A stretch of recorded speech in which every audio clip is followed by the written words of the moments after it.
Good afternoon, everyone, and warm welcome. And thank you all for joining us today, those here in person and, of course, the people joining us online. My name is Dr. Cynthia Umezalike, and it is my pleasure to chair today's session on Fields to Fairness, Gender and Migrant Labor Rights in Climate Vulnerable Agri-Food Systems. This critical and timely joint panel session is proudly co-organized by the United Nations International Organization for Migration, IOM, the Center for Business and Child's Rights, and the Global Human Rights Center. Our discussion today could not be more urgent. It is critical because agri-food systems are on the front line of climate disruptions. Rising heat, erratic rainfalls, and land degradations are not distant challenges. They are realities that undermine the safety, dignity, and livelihood of millions of workers.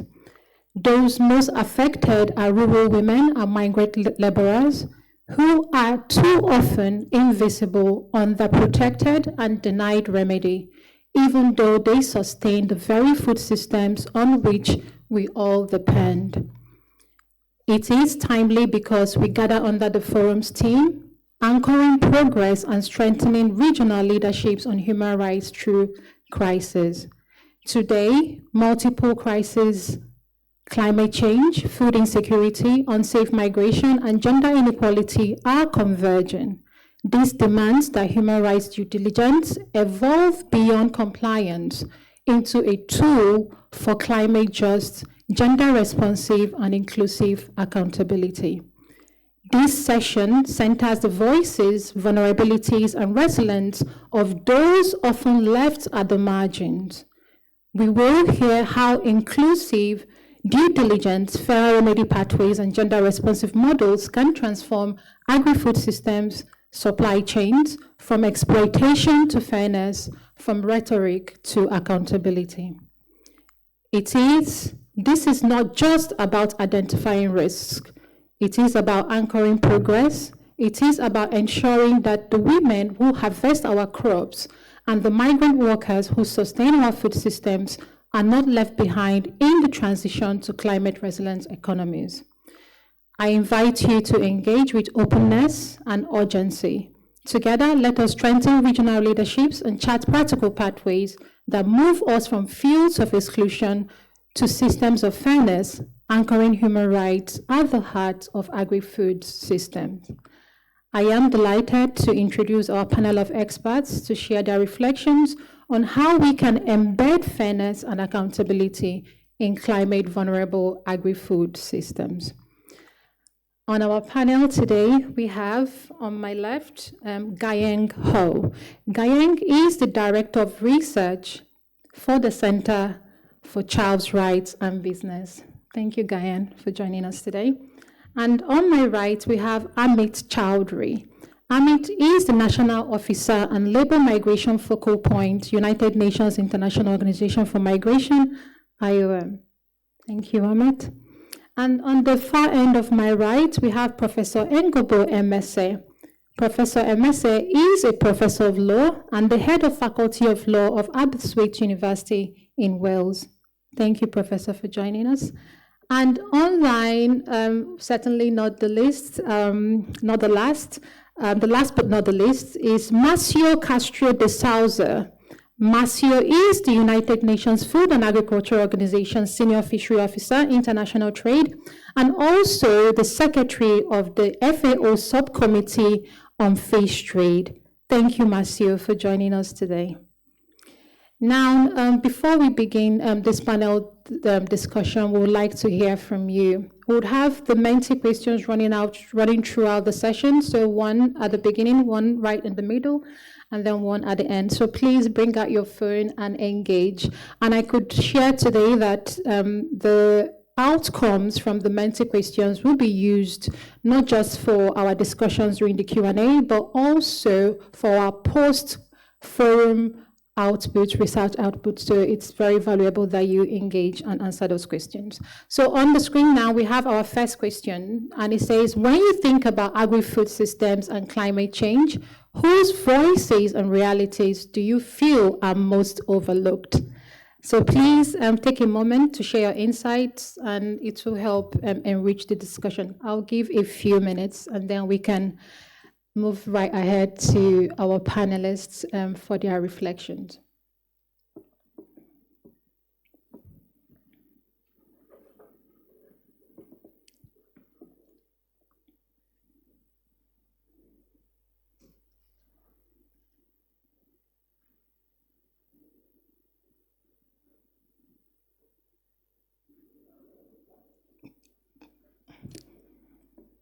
I can still see some phones up, so that's good.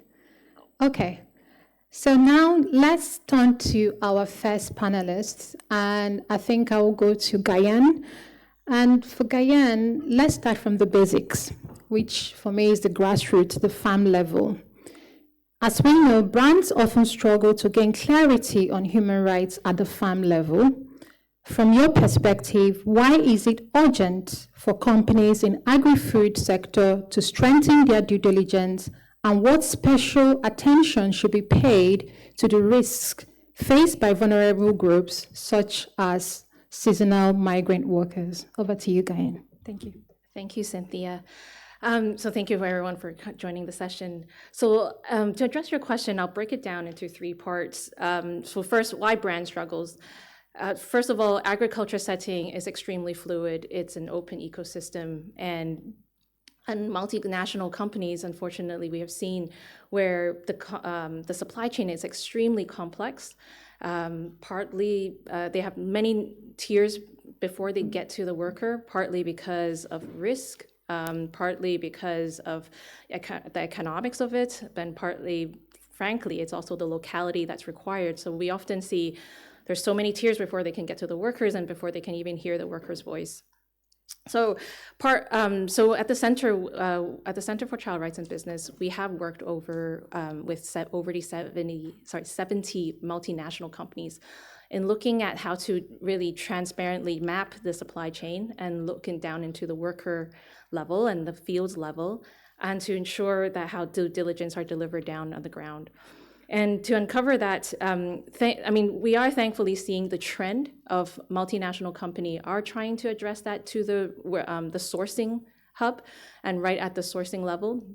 So we are seeing a trend of brands trying to do better. Now, but why the urgency? I think as we all have known, in the last decade, we are seeing more and more extreme risk, climate risk. We're facing more floods, heat waves, typhoon, hurricanes, etc. And the agri-food system is just extremely vulnerable and obviously susceptible to economic loss and extremely vulnerable to the loss of production. So when it comes to the workers, of course, they are unfortunately bearing that brunt of the loss. And in Asia, where we're seeing agriculture supply chain is quite fragile and also quite inequitable, partly because of lack of infrastructure, the lack of technology, and lack of processes. And therefore, the losses at the farm level, farmers and the farm workers. So as I mentioned, in the last 12 months, we're getting quite a lot of interest from the brands to really look down at the farm levels. And the assessments that we do is that when we get to hear the voices of the workers, the extreme heat is decreasing the productivity during harvesting time because it's just hard on their bodies. The climate unpredictability is inhibiting farmers to actually stabilize the workforce, and especially for farmers who have multi-crop. For example, they already, over the years, they probably have already thought through, okay, we're going to harvest at this time, this crop, and etc. Now, we are seeing that farmers are being pressured for these times and how to manage the workforce. And when that happens, as the sense of that urgency of having deploy a large workforce during harvesting time, then this is where we see greatest risk in human rights, where seasonal migrants workers come in to fill the gaps. And the third part is comes this special attention to the vulnerable groups. So can I have the previous picture? Sorry about that. It did show. So the vulnerable groups I want to show here. So this is one of the assessments that we did at the farm level. And so it's, I know there's been a lot of discussions around migrations in the last few days, and so I won't repeat all these financial vulnerability or the informality of their employment. One thing I do want to bring today to the table is about the children's rights and then and their risk when it comes to the seasonal migration workforce. So children tends to, what we've seen in Asia, there's at times that the children are moving with the parents, and that have a string of child rights risk. So this picture that you're seeing here is actually a harvesting time in extreme heat. Although I have to admit, when we were discussing this with the buyer, with the supplier, they know it's hot, it's in India, but they do also think that the harvesting time for this crop is often in the springtime, so it's not as hot as it's supposed to be. However, with the increasing climate risk, you're getting extreme temperature, you're getting unpredictable weather, and what you see here is a worker hiding in the shade just to take a break, and it's hiding under a truck. Now, on our assessments, we didn't see children under the vehicles, but it is a risk that because there are we did witness babies and children being exposed to that extreme heat because there's just a lack of childcare for the seasonal migrant worker. So that's one side, but also the other side we often see that is slightly overlooked is the living condition.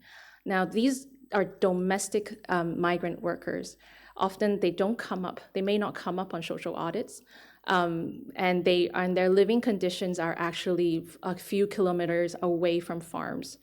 And again, the supply chain, it's known that there are these workers here.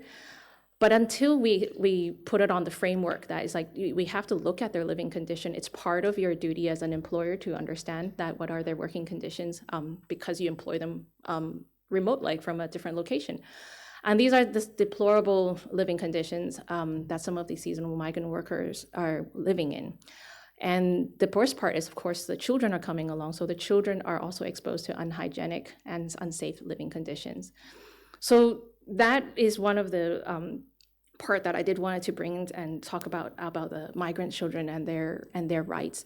And we also see that, and partly it's also when they move with their parents, they're missing a significant part of their education. And this brings into another set of issues. Next, please. So when we're looking a bit deeper into, and why we want to focus on looking at children, because it will become the next generation issues, the human rights issues. So when you have migrant children missing school, you got a range of issues that comes out, which is, of course, then they would have lack of education, lack of skills, lack of decent work opportunity. And then when you combine with the contextual issues such as early marriage, child brides, then they enter early marriages, and therefore the whole cycle begins again because of the lack of skills. That's all they know, and then they enter the workforce over again. So unfortunately, there's this one of the challenges. And in order to make real change, we want to encourage business to invest in the children, in the vulnerable workers, and it's really important about also educating the sourcing suppliers and how to ensure that these collaborations need to take place. But I guess that's what I'm trying to say is that that's the part I wanted to bring to in terms of the focus today. Thank you. Thank you so much, Gayan. And I like that you noted that some of these people that we speak about, they're actually in places that they don't come up on social audits. I think that's very important. Thank you. I think I'd like to come to Amit next. Amit, also in addition to what Gayan noted, she noted that agricultural settings are fluid and therefore highly vulnerable to climate risk. Now, looking at migrant workers, we recognize that migrant workers are central to agri-food supply chains, yet they face persistent vulnerabilities. Could you share what some of these structural risks are and how embedded rights infringements can ripple out with broader negative impacts on society? Thank you, Amit. Thank you. From my last speaker, where she completed her statements, I would like to bring all of your kind attention on four major aspects when we are talking about the structural human rights vulnerabilities. The first one is obviously at the governance level. It is more about ethical practices. There are different mechanisms through which that could be curbed, but then again, at the practical level, it has not been executed as it was expected. For an example, Montreal Agreement on the ethical recruitment practices, although it is there are different provisions under Montreal Agreement. But if I take the example of India, there's a long way to go. We still try to make a comparison between internal migration, domestic migration, and international migration. Montreal Agreement is mainly focusing on international migration, but when you see the problems migrants are facing, it is very hard to divide international migration and internal migration. So I think at the governance level, we need to think more how we can execute our plan and then help out all those migrants rather than categorize them as internal and international migrants. That is the very first thing I would say. There is hardly any punishment for all those who are breaking the rules. And in Indian case as well, if I take the example of recruitment for the internal migrants, there are any absence of any systematic practices which can bring all those people who are breaking the rules under the punishment category. It is very hard to find it out. At the international level, obviously, there are mechanisms through which that could be checked, but for the interstate migration, the mechanism is still far away from being captured in a proper way. Third one is on the reintegration. When people are moving out, they are also returning back. So while they are returning back to their place of origin, there is hardly any mechanism as such to accept them. The social cohesion, when we speak about how we can make them part of the society when they are returning back with a different sort of skills. When they were leaving, they had different skills. When they are returning back, they have different skills. Now it is very hard for them to find out appropriate jobs at the local level. The skills, that enhancement of skills and opportunity, that is hardly we can't find it out at the local level, and that mechanism we need to work upon. Then at the economic level, low wage and wage theft, that is a big problem in any context for the migrant workers. There are examples for me. I would like to cite example from the sugarcane field, where people are being engaged for 16 to 17 hours, whereas the usual norm says you can engage for 8 hours, whereas they are being paid for 8 hours, but then the work is being done for 16, 17 hours. Who is going to pay for that extra amount of hours, extra number of hours they are being engaged? So it is sort of an exploitation they are being to.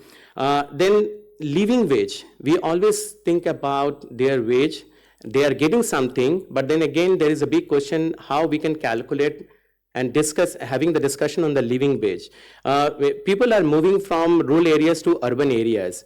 Same sort of a wage is applied in one place and other places at the same time, whereas the expenses may be higher. So we hardly calculate what may be the appropriate living wage for them. And that is a big problem for all those migrant workers. If they are working in a city context, their expenses are quite high as compared to people staying in rural areas. So how we can further work on the living wage mechanism and continue our discussion so that these migrant workers can get a sort of a big support at their end. Then the social and institutional gap.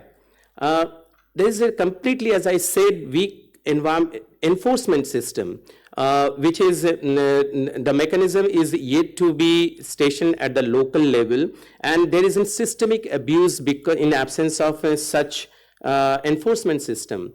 And that what the systemic abuse is, when people are moving, there are contractors who are somehow playing an important role to put people in different workplaces. In the sugarcane industries, in Indian context, mukaddam, there's a term being used in mukaddam, and they are the contractors who are bringing people from the rural areas in masses and engage them in sugarcane factories or sugarcane field for the work. So these workers, they become part of the system what this contracted person or individuals are playing their own role at the local level, and that become a big problem for all these people to negotiate regarding their wages, because it is being decided by the contractor may decide or may negotiate a higher wage, but when it comes to the payment scale, they are getting low wages, specifically these migrant workers. So that has become a big issue for these migrants to handle it. And finally, at the individual level, because of all these problems, these people are undergoing through mental stress, and they are unable to cope up with the stress because they are away from their families. And most of the time, when these women who are in the sugarcane field being engaged for different sort of work, they are very much feel pressurized and stressed, and that became a sort of a reason for their mental stress, and there is hardly any mechanism to address their mental stress status. So in this structural sort of thing, absence of proper mechanism is somehow pushing all these migrant workers into more exploitative environment, and there we need to think about how we can help them with proper policy and engaging different stakeholders together to take it forward. Thanks. Thank you so much, Ahmed. And just to summarize, thank you for highlighting those structural risks, which you highlighted at both governance level, economic, social, institutional gap, and also individual level. Thank you. And I think we'll shift the conversation a little bit to business and human rights framework. And I think I'll go to Professor MSA.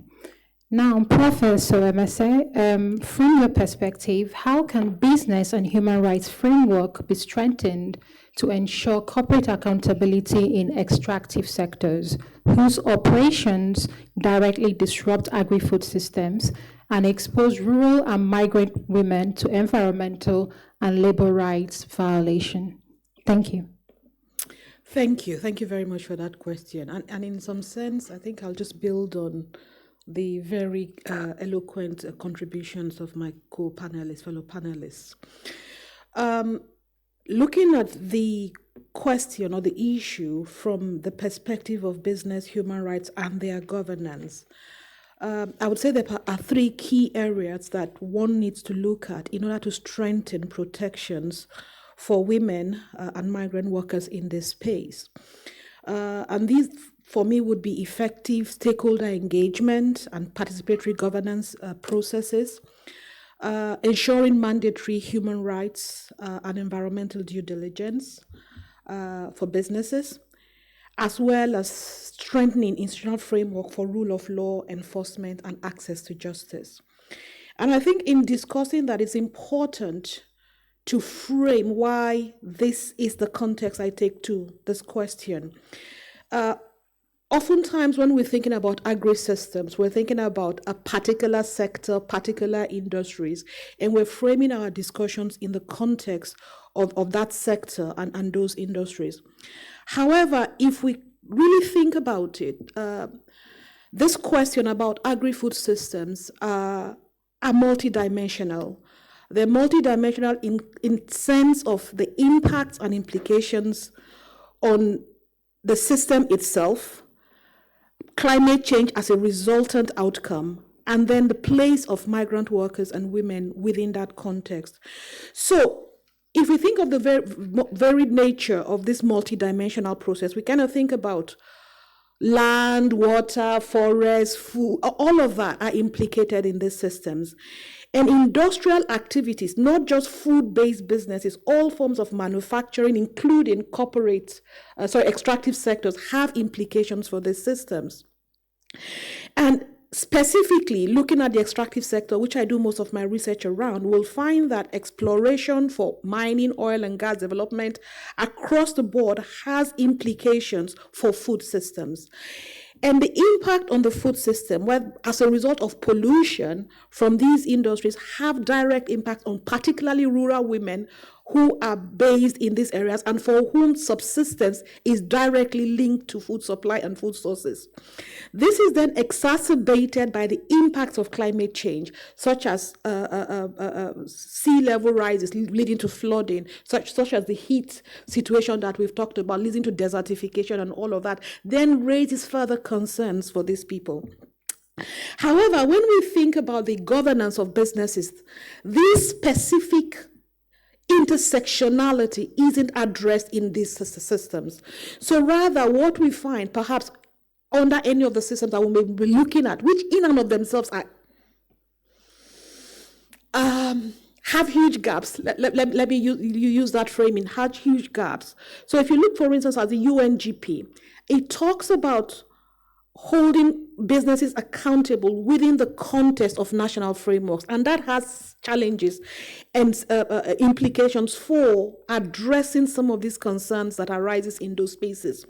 But importantly, when we look at the mechanisms that have been developed, whether under the EU due diligence provisions or national provisions like the Vigilante Act in France and the like, there really is in this context of the intersectionality.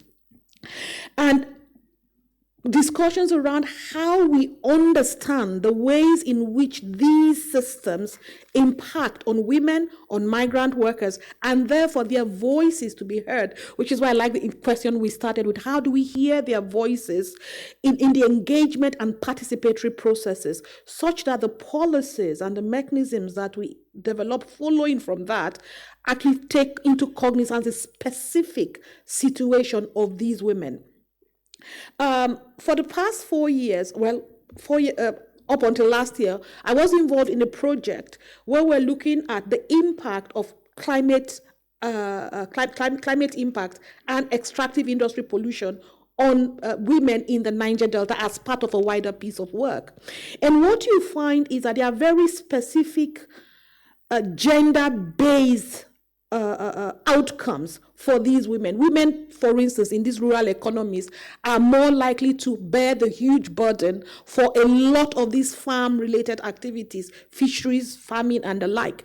But they are also responsible for provision of food for their families. And they live in patriarchal systems in which their voices are very much unheard. This also then links to other impacts from the pollution, like illnesses, which, again, impact on women much more than other genders in those spaces. Women are also responsible for looking after the children, therefore, again, a further impact on them. But they are not involved in the spaces in which these discussions are held. And therefore, stakeholder engagement and participatory governance, I think, is really key. And then from the point of view of accountability for the business as well, in bringing people into the spaces, rather than just speak to the traditional systems of governance where you have male-dominated patriarchal systems, ensuring that women are active in that space is important. But from a regulatory perspective, ensuring mandatory human rights and environmental due diligence is important. But within the context of these, if you like, marginalized groups, how are we ensuring that these are factored into the frameworks that we're developing? And then finally, a significant aspect of the challenges faced in this space is access to justice. That corporations are not necessarily held to account for the impact they're having on these food systems, agri-food-based systems, and on particular groups within those systems. A lot of factors account for these national challenges in national laws, lack of capacity in national institutions, but also the international environmental governance system has a lot to play in this space. Because again, what we find is that we have almost giving up holding corporations accountable and laud voluntary compliance systems, voluntarism as, if you like, the only way in which we can ensure corporate accountability. But of course, that isn't corporate accountability. That is corporate voluntarism. And what that means is that oftentimes when we seek to create spaces for accountability in national frameworks, that doesn't work. In the context of the Niger Delta situation that I talked about, that we looked at, you then find environmental victims trying to find justice in transnational systems. Those transnational systems themselves are not necessarily easily accessible, or even if they are accessible, then have huge barriers to accessing the jurisdictions, and you have to jump through several hoops in order to access them. So how can we, if you like, expand on this framework such that we can ensure access to the rule of law and access to justice, both at national level but also more widely? I think would be how I'll start those discussions. Thank you. Thank you so much, Professor Mese. And I like that we all require a multidimensional and intersectional approach to tackle these issues. I'll then go to Marcio Castro de Souza from the UNFAO. Marcio, let's look at government, industries, and civil society and how they collaborate in this instance. So how can government, industry, civil society collaborate to ensure that voluntary guidance, such as the FAO guidance on social responsibility in fisheries and aquaculture value chains, translates into tangible change on the ground for fishers and workers? Thank you, Marcio. Thank you, Cynthia. Good afternoon, and thank you for the invitation for FAO to be here. It's a great pleasure for us to participate in this event. And it's quite interesting for us also to bring this fisheries angle, which I was, before joining fisheries, I was in the agriculture sector. And for me, it was quite surprising when I joined fisheries and saw the importance of the sector in terms of, for example, international trade. When you think about international trade in fisheries products is more than poultry, beef, and cattle together, and pork. So it's a normal sector in terms of international trade. But what's behind that? What's behind that is a lot of small producers facing a lot of human rights problems, facing a lot of unsafe vessels operations, long hours with no protections, low wages, no access to social safety nets, etc. So at the same time that we have a very strong sector in terms of economic gains, we do have a lot of problems in terms of social responsibility. And by the way, ILO has identified the fisheries and aquaculture sector as the most dangerous occupation around the world. And what FAO is doing, and how can we engage all the main stakeholders, including the minority ones, into what we are doing? We have been requested by FAO members to develop exactly a guidance on social responsibility to support the private sector in the area of fisheries and aquaculture to deal with this multiplicity of instruments that exist, sometimes specific to fisheries and aquaculture, but sometimes not so specific to that.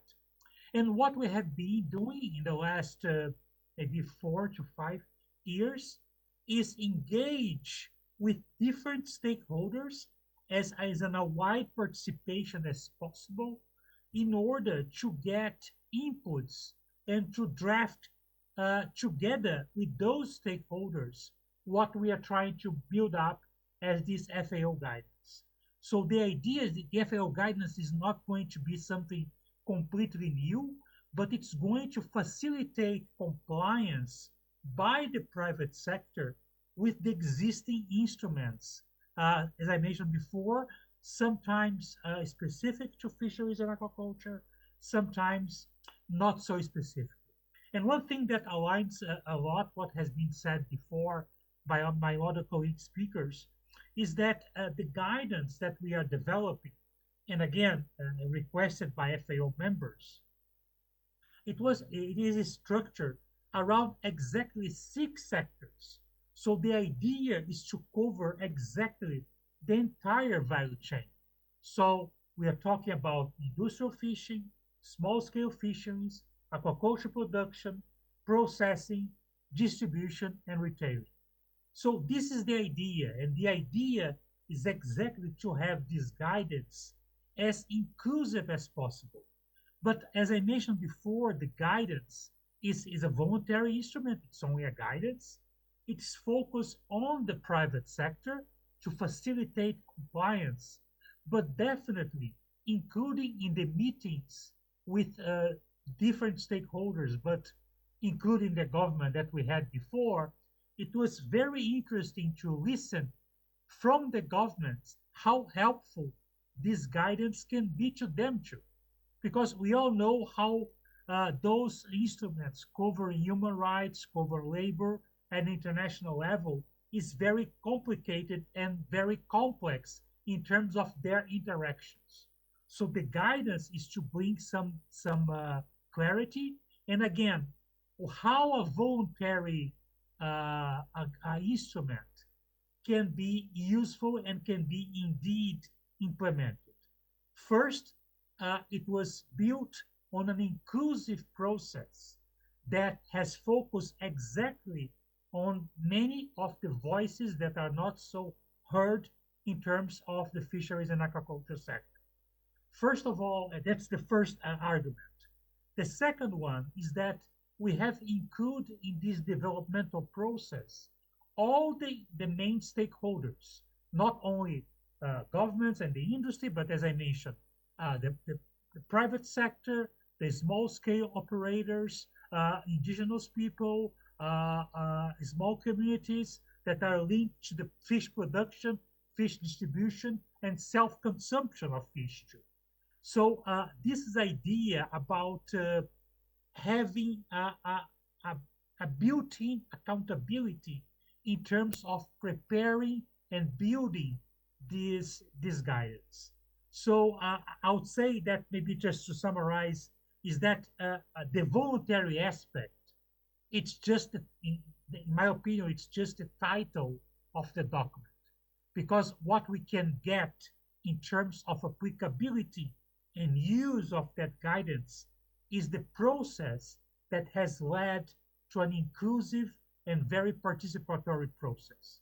So I think that's my contribution. And thank you again. Thank you. Thank you so much, Marcio, and thank you to our panelists for those deep and thoughtful reflections. Before we go to our panelists again, we'll have the next Menti question on the screen, so please bring out your phone.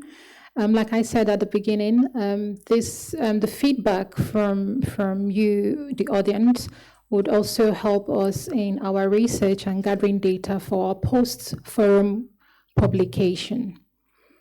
And I'll give a minute to get those feedbacks in, and then we'll return back to our panel.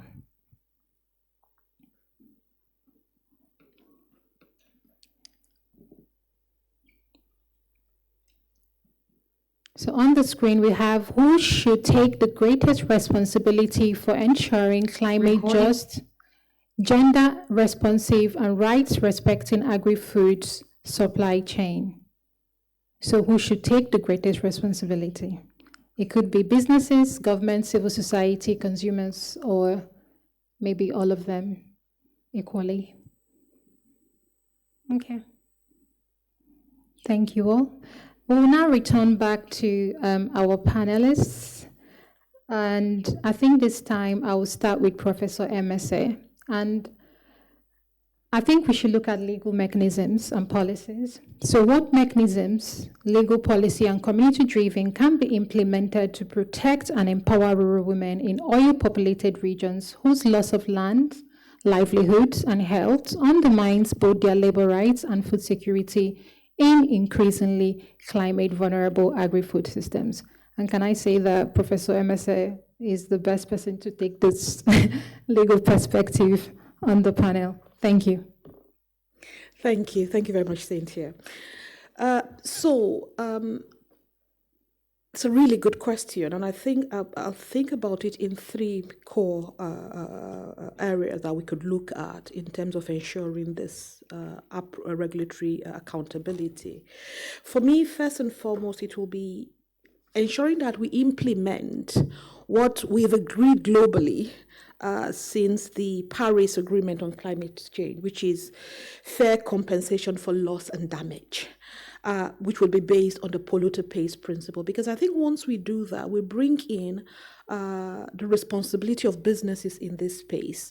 And we are well within our ability to find ways, mechanisms in which we can do this. A lot of the climate change litigation that has been occurring in this space really takes account of that. And the idea that businesses have contributed, they have benefited, they have contributed, and under that core principle that polluter should pay. And I think if we do that, that would provide opportunities for more, if you like, access to justice for these groups of people, women and migrant workers. I think the other thing that I will look at is legal reforms. Again, I think I mentioned earlier on around the challenges within national legal systems, but also the international framework, that we should have some legal reforms to ensure women's access to justice for these human rights violation.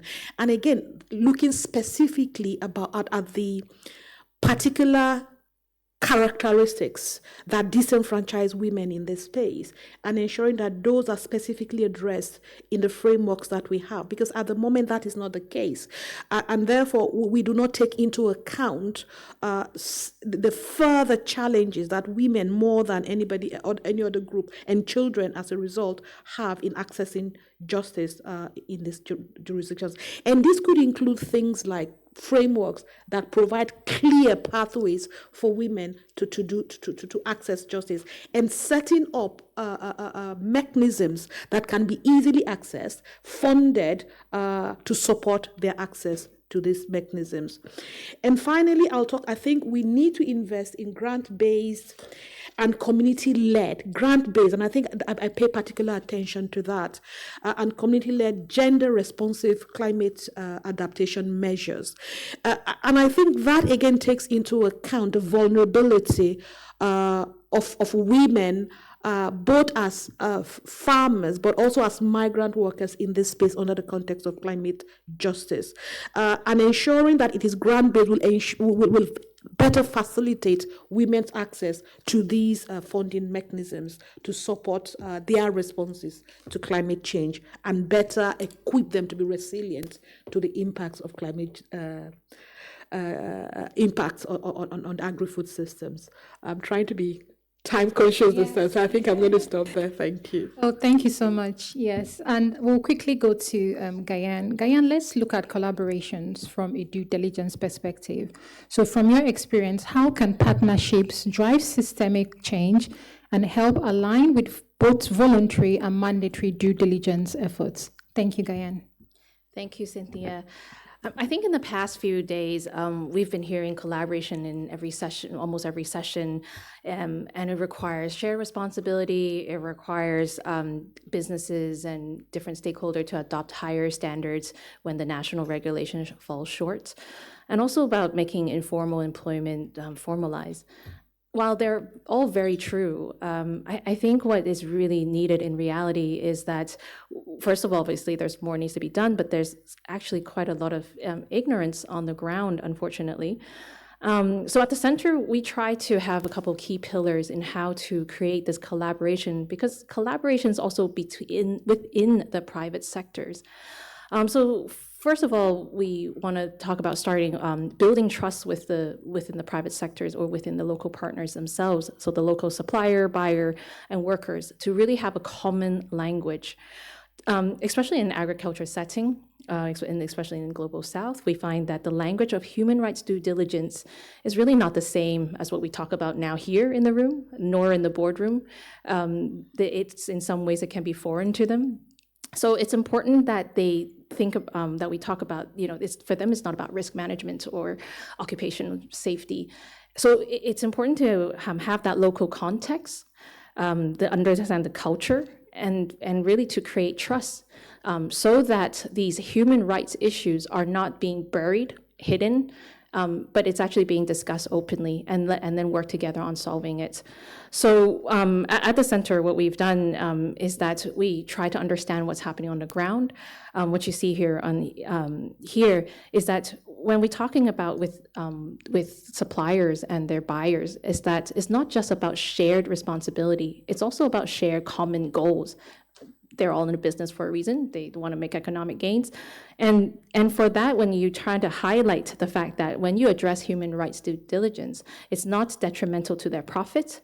It's about investing in their supply chain, investing in the company reputation. It's about sustainability for the long-term profits, but also the cost of inaction could be very high when they don't work together.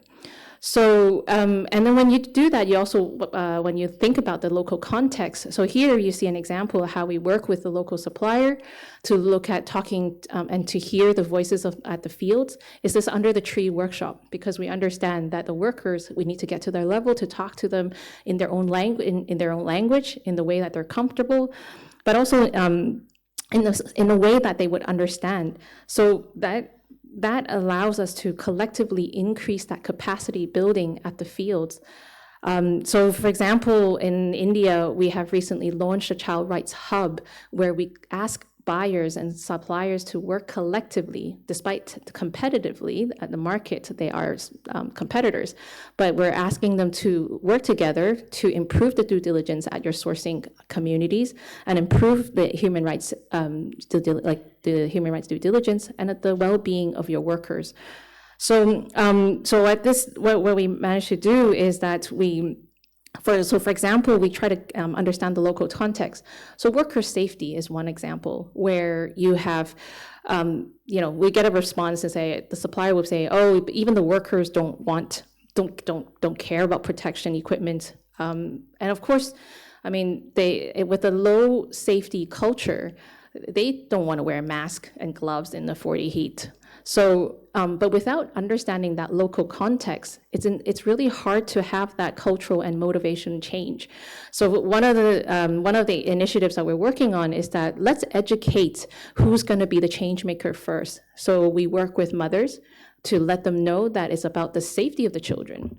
Let's not talk about the occupational safety, but let's talk about how your children are being exposed to this work, and let's talk about having safety for your children. So let them to be at the forefront of the change, and then hopefully we'll have that trickle effect.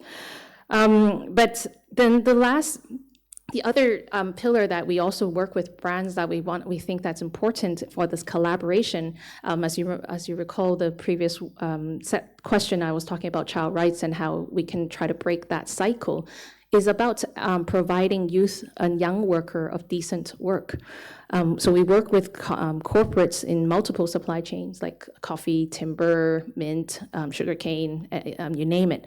And we talk about how instead of blindly implementing zero tolerance because corporate brands will ask you to do that, think about in your supply chain, how can you incorporate decent work opportunities for the young workers because obviously workforce is scarce in the rural area, et cetera, and we want to make sure it's legal. So we've worked on this with a different type of private sector, and I guess it comes down to framing how addressing human rights due diligence is beyond risk mitigation. We need to frame it around sustainability and achieving that sustainability together so that we can ensure future growth, future operation, ensuring that your company will continue to exist in the next few decades, and making sure that you have stable workforce and also to ensure when your production grow. So I think when we all manage to have a common language, I think that's one of the powerful platform to launch collaboration initiatives. Thanks. Thank you very much, Gayan. And we'll quickly go to Amit, time conscious. Thank you. Regarding the gender issue, I would like to bring in... Sorry, I forgot to mention the perspective that you're going to focus on. Could you focus on strengthening resilience and shift shift and how to shift these dynamics when it comes to inequality, gender inequality within agri-food supply chains. That would be helpful. Thank you. Thank you. On the agri-food supply chain is sometimes very hard to define it properly because it is so extensive. If you see the engagement of women in agri supply chain, it starts from the production level to the final product being sold at the market level. So when women are moving from their place of origin to the place of destination, it is not required that they are directly engaged in the supply chain system of agribusiness. They may be shifting to one place to another place with their husband, but then again their role is very prime. At the family level, obviously they are having the biggest burden to run the family while they are moving from one place to another place. Because of the climate change, obviously resources are decreasing, and they need to manage with the decreased resource, and that's where the stresses keep on building on women. So there, the point is how we can empower women to get that sort of resilience to cope up with such adversities at the local level. I'm citing you an example from India in sugarcane field. There is a study in which it was found that women who are engaged in the sugarcane field, most of those women, their wombs are taken off. There may be cases of 60-70%. And why it is being done? Because sometimes you need to go for a break, which the owners doesn't like. And to avoid that one, the technical term that is being is hysterectomy. And because of that, women's womb are being removed, and that has become a big issue at the local level. It is being raised at the government level, but then again it is continued. And you can imagine 60-70% of women, their women are being removed so that they shouldn't take the break in between. And that has become a big issue for the migrant workers who are being engaged in the sugarcane in the field at the local level. So what we can do further to stop all those things at the policy level? And there the question is how we can bring different stakeholders to take a collective stand, how they can empower women, give the voice to the women, and then prepare them for such adversities. Take proper action for all those people who are breaking laws and rules and regulation at the local level. Then there is an inequality regarding their wages. What the men is doing, what the women is doing, there is a vast difference on the wage aspect. How we can also address that problem, that is another issue that we need to consider while working on the policies. The point is when on the migrant aspect, people are moving from one place to another place, it is in search of getting a better livelihood to earn something so that when they go back to their place of origin, they can have decent life. But then again, when there is a breach of trust, then obviously there would be a sort of untrust being start building. And then that may lead to chaotic situation at the local level, and best example for the time being is Nepal. The migrant workers coming to at one place and then being challenged, and then distrust is being built, and then such situations may come up.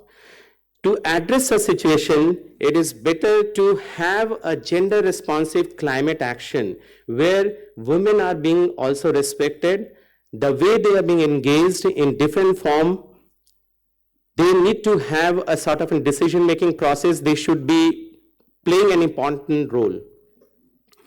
And last one, that would be how the government can also work on different policies where they should give women a specific space in the decision-making process, and their policies should be helping to protect the rights of those women as well at the same time. So in that way, if we can proceed, the collective effort, government should come, private parties should come, the community should be engaged in a proper way, and women should be also given in space in while framing these policies for them. In that way, if we can proceed in that way, I think we can do some sort of injustice to women who are being part of this huge migrant mass in different aspect in different countries.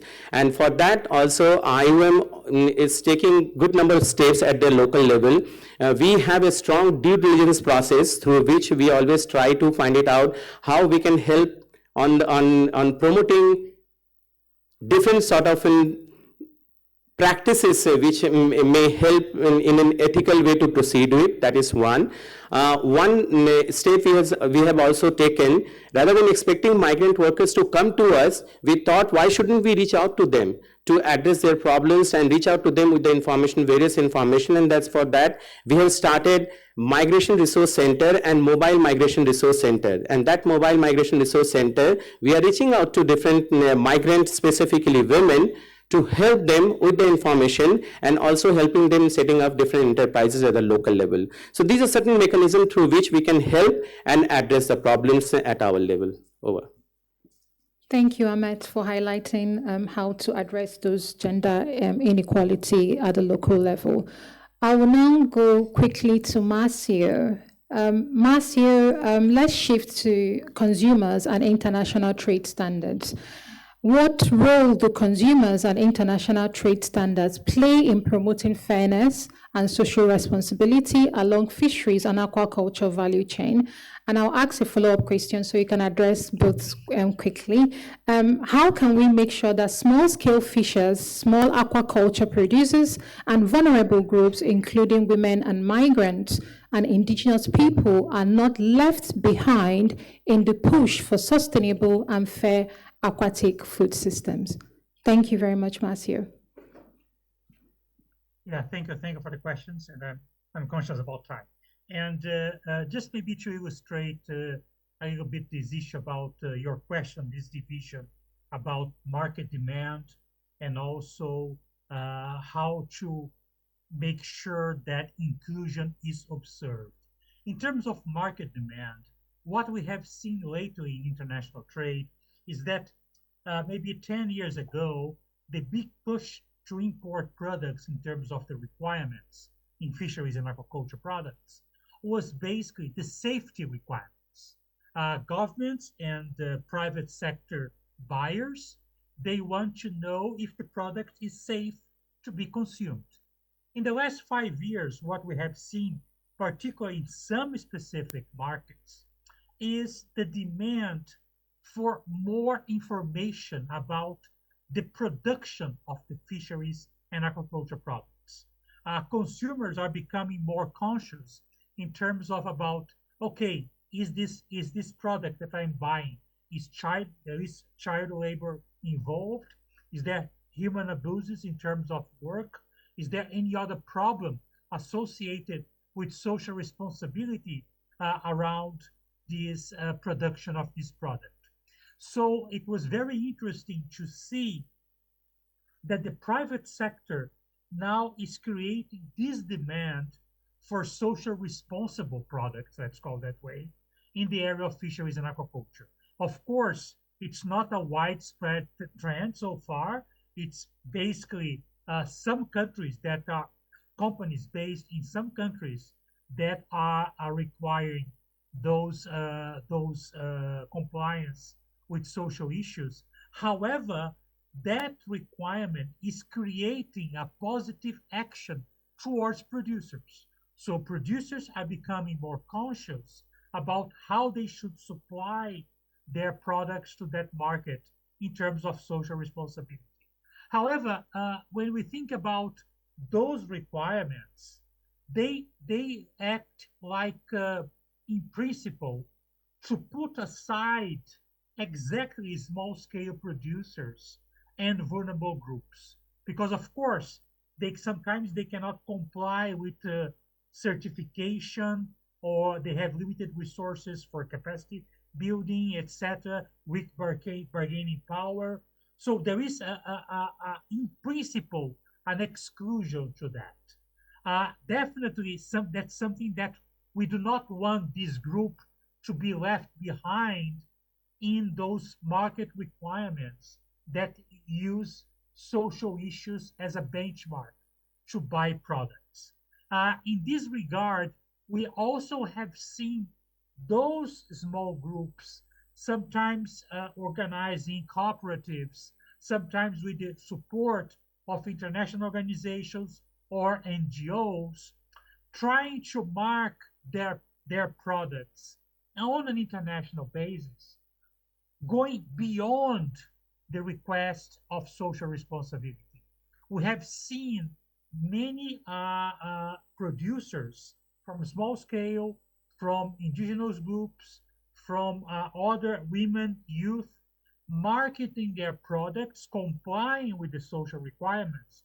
But beyond that, usually highlighting a specific feature of the product that can create a market opportunity. For example, a natural sustainability action that we have seen some examples of women collecting clams that only by the size of the clams they know if it's a youth product, so they return that to the sea. So this kind of feature is creating also a differentiation beyond the social aspects and making sure that those minority groups can indeed be in the international scenario.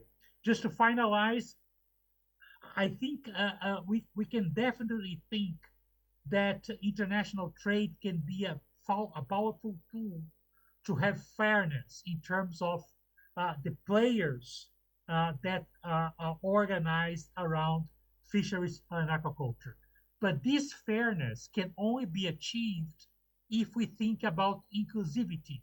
And we have to be careful in terms of fisheries and aquaculture because the majority of the production comes exactly from small scale producers. And that's something that we always have to take into consideration when driving and foreseeing compliance in social and economic terms. Thank you, Cynthia. Thank you so much, Marcio. We will quickly go to our final Menti question.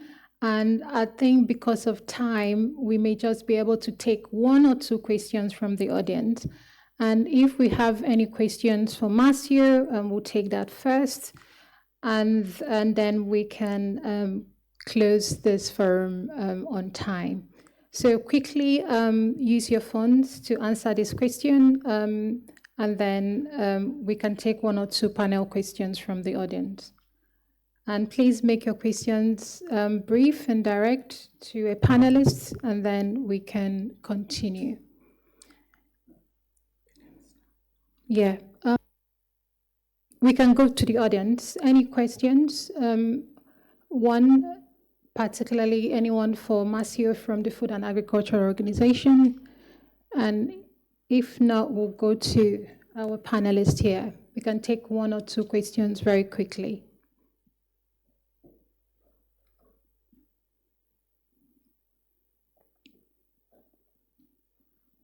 I think it's end of day. Okay, we have one question, so we'll just take that one and then we can. Hi, I am Patricia from the UN Major Group for Children and Youth. Are there any models or initiatives that successfully link climate adaptation strategies such as regenerative agriculture or water access with improved labor rights and gender equality? I mean, what are the current, initiatives that are already present? Okay, I think that question will go to either Emmett or Gayan. So Emmett, do you want to take that? Surely, thank you for this question. I would cite an example. IOM has one project in India that is a Migration Multi-Partner Trust project that is on climate resilient, and it is on the intersectionality between agriculture, migration, and climate.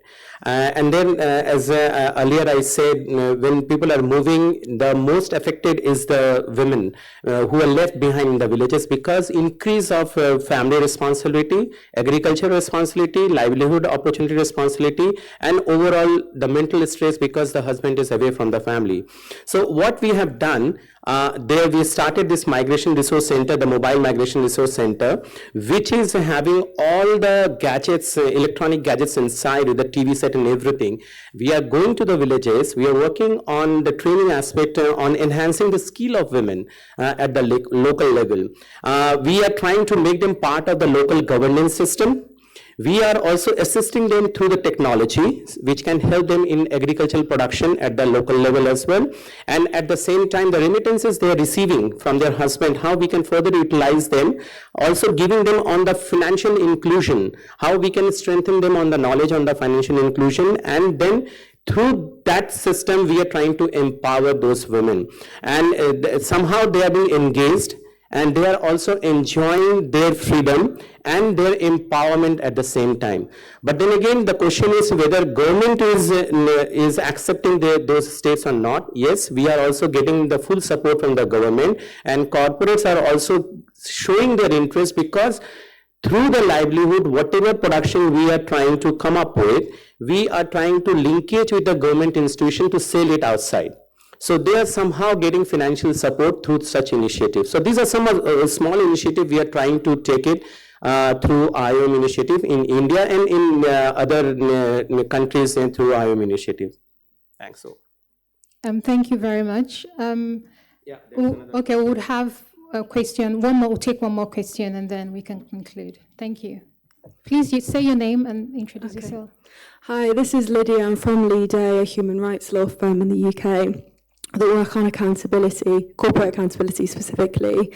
I appreciated some of the comments on the panel today about, access to justice challenges in this kind of context, the realities of, the financial burden of litigation as well as jurisdictional challenges, and in looking more aspirationally towards legal reform.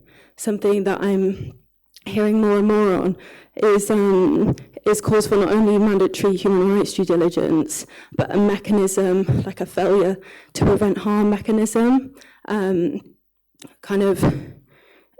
to impose a civil liability for failures to prevent human rights abuses, environmental harms. I wondered if the panel had any thoughts on a mechanism such as that.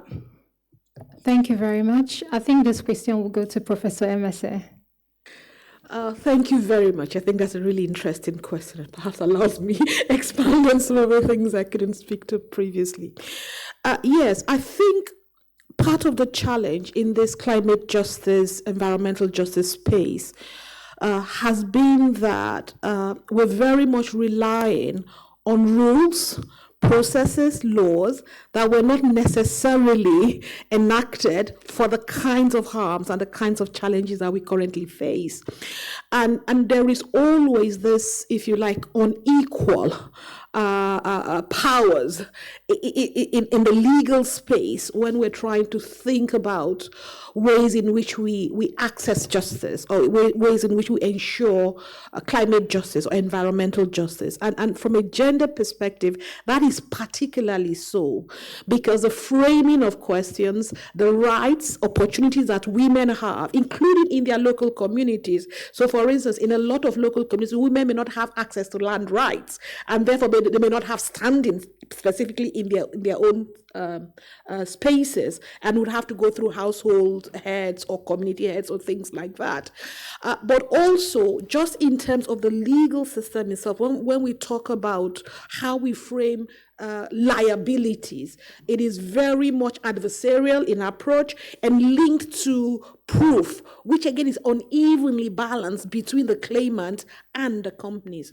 So opportunities for balancing some of this is where we talk about having some of these mechanisms or systems that level the playing field just a little bit. So one of these, as I sort of earlier mentioned, is about the polluter pays principle, liability for loss and damage based on the polluter pays principle, and applying things like strict liability within that context, but also having specific climate or environmental justice panels or mechanisms that will allow access more easily without all of the, if you like, technical challenges that claimants have to go through before they arrive at that simple position. Unfortunately, most of the systems we currently have, because you kind of ask, how do we do this? Most of the systems that we currently have do not pay attention to this. I know that Lide has been involved in some leading litigation, particularly around Vedant and Onokpabi. But again, the problem is even in those areas where we've had success, it takes a very long time. There's huge delays. It requires significant costs.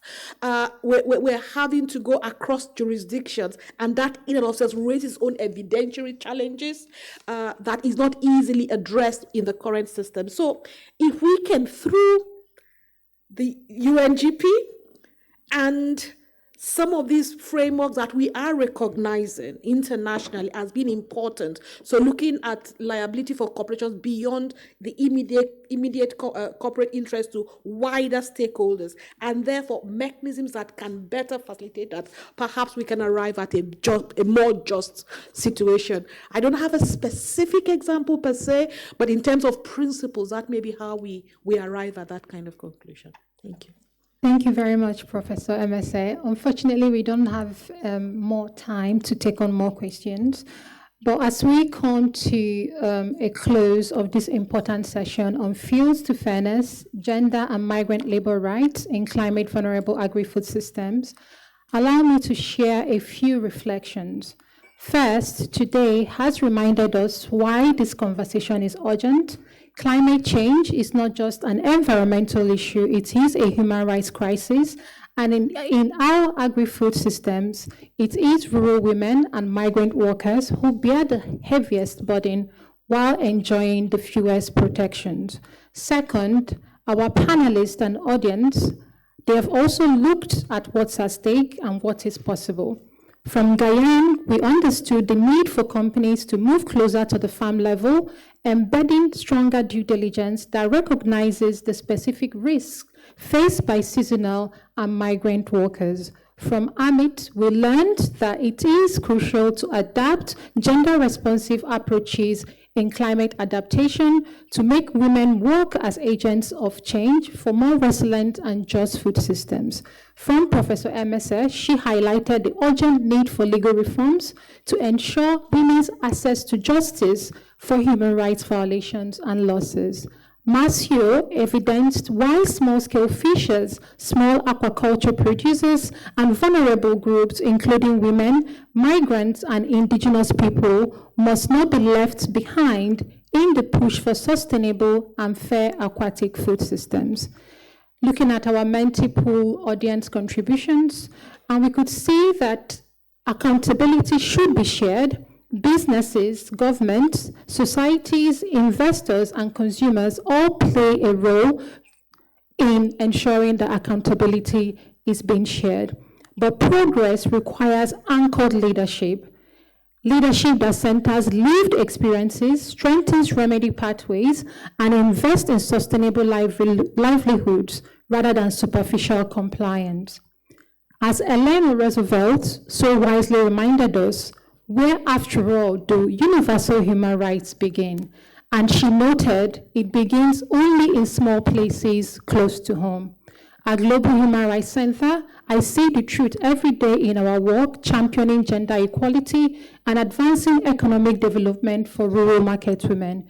If human rights do not hold meaning for women in local markets or for migrant workers in distant fields, then they hold little meaning anywhere else. Finally, looking ahead, the pathway is clear.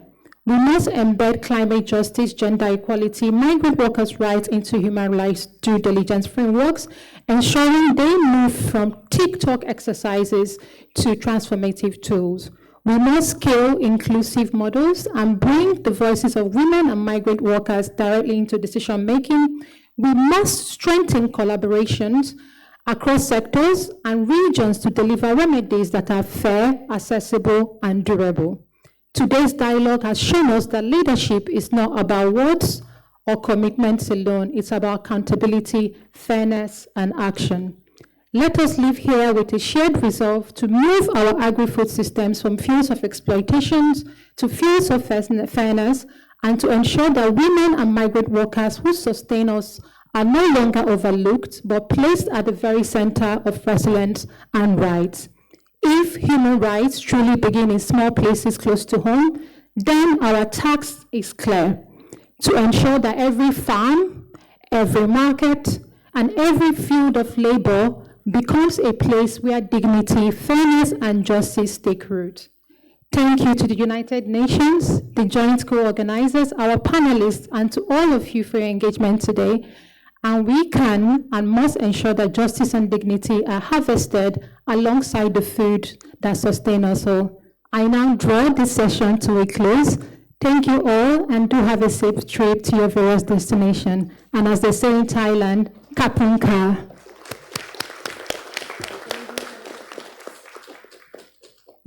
And we would appreciate